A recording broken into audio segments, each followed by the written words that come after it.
आशा करता हूँ कि सभी बच्चे अच्छे होंगे। तो आज हम लोग क्लास 10 के इकोनॉमिक्स के सेकंड चैप्टर पढ़ेंगे, भारतीय अर्थव्यवस्था के क्षेत्रक, जिसमें क्वेश्चन है सकल घरेलू उत्पाद क्या है। इसको इंग्लिश में बोलते हैं ग्रॉस डोमेस्टिक प्रोडक्ट, यानी शॉर्ट में बोलते हैं जीडीपी। ग्रॉस से जी, डोमेस्टिक से डी और प्रोडक्ट से डी।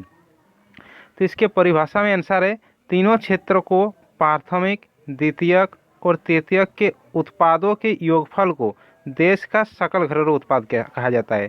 जैसे पहले क्लास में हम लोग पढ़े थे कि प्राथमिक क्षेत्र किसे कहा जाता है, द्वितीयक किसे कहा जाता है और तृतीयक किसे कहा जाता है। तो ये सब पढ़ चुके हैं।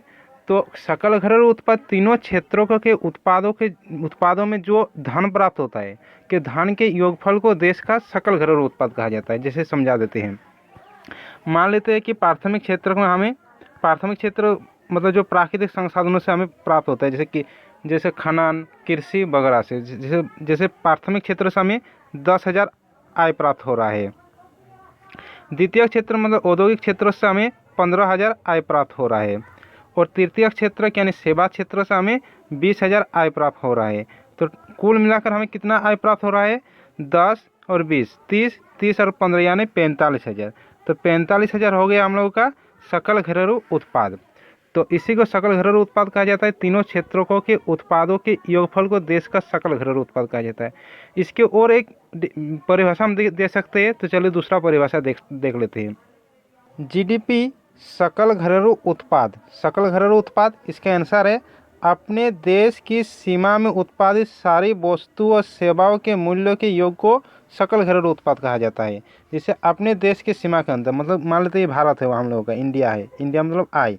तो अपने भारत के अंदर मतलब अपने देश की सीमा में उत्पादित सारी वस्तु और सेवाओं के मूल्यों के योग को, जैसे भारत के अंदर कोई भी आदमी काम कर रहा है और भारत में जितना भी आय उत्पादन हो रहा है, जैसे उसमें चाहे भारत का आदमी का तो आय जुड़ेगा ही, और देश के बाहर का आदमी अगर इसमें भारत के अंदर कोई काम कर रहा है तो उसका भी आय इसमें जुड़ेगा, चाहे वो बाहर का देश का आदमी ही क्यों ना हो। अगर अमेरिका का आदमी है तो उसका भी आय इसमें जुड़ेगा, मतलब देश के सीमा के अंदर होना चाहिए। और सीमा के बाहर होगा तो उसके आय को नहीं जोड़ा जाएगा। जैसे बाहर के देश में कोई आदमी काम करेगा, जैसे इंग्लैंड में काम करता है, तो उसके आय को नहीं जोड़ा जाएगा। अगर इंग्लैंड का कोई आदमी भारत के अंदर काम कर रहा है तो उसके आय को इसमें जोड़ा जाएगा। भारत के आय को तो जोड़ा जाएगा ही, साथ में देश के बाहर के कोई आदमी भारत के अंदर काम करेगा तो उसके आय को भी इसमें जोड़ा जाएगा। सकल घरेलू उत्पाद। घरेलू उत्पाद मतलब घर के अंदर, मतलब पूरा भारत एक घर हुआ।